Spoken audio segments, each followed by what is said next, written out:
Gratuity. अक्सर हम सुनते हैं कि ग्रेच्युटी तो वफादारी का इनाम है जो 5 साल बाद मिलती है।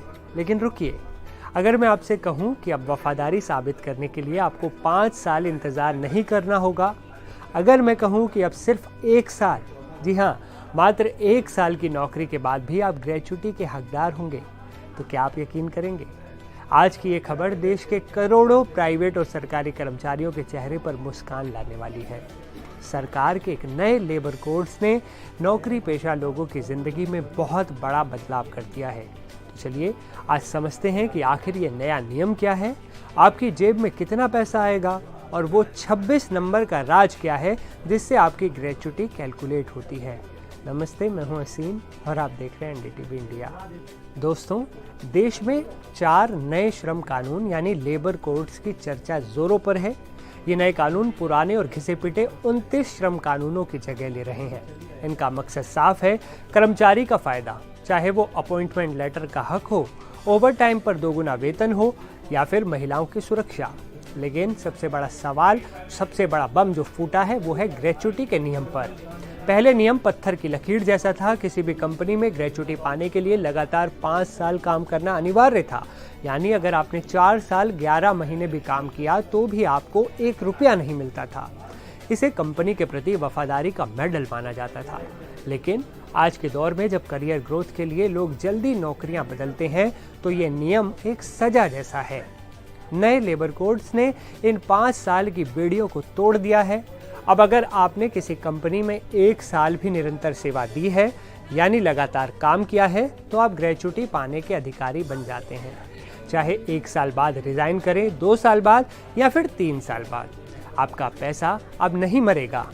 अब सबसे बड़ा सवाल, पैसा मिलेगा कितना और इसे गिना कैसे जाएगा, कैलकुलेट कैसे किया जाएगा? ग्रेच्युटी का गणित बहुत आसान है, लेकिन इसमें एक छोटा सा पेच है जिसे समझना ज़रूरी है।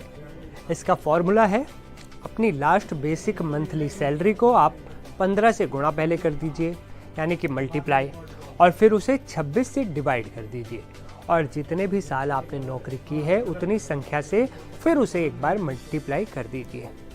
आप सोच रहे होंगे कि ये 26 कहाँ से आया? महीने में तो 30 दिन होते हैं। दरअसल लेबर कोड के मुताबिक महीने में 4 रविवार या साप्ताहिक छुट्टियों को हटा दिया जाता है, इसलिए काम के दिन 26 माने जाते हैं और हर साल के बदले आपको 15 दिन की सैलरी ग्रेच्युटी के तौर पर मिलती है। चलिए इसे एक उदाहरण से समझते हैं।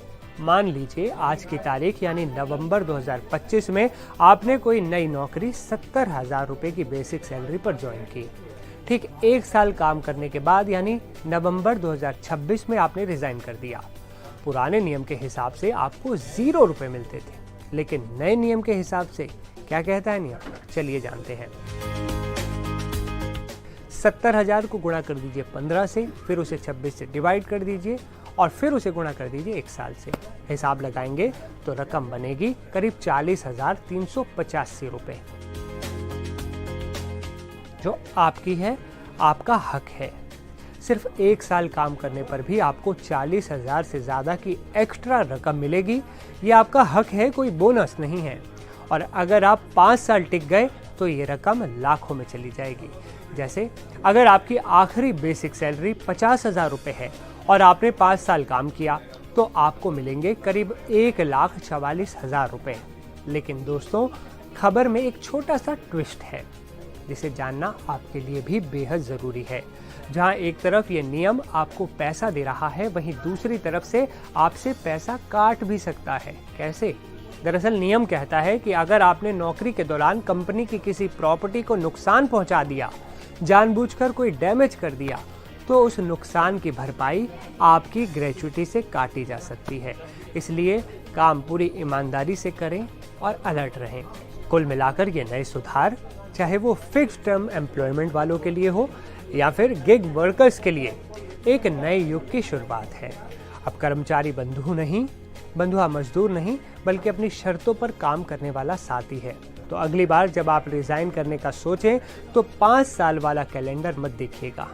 बस अपना काम अच्छे से करिए, आपका पैसा आपके साथ जाएगा। इस बारे में आप क्या सोचते हैं? क्या 1 साल की सीमा सही है या इसे और कम होना चाहिए था?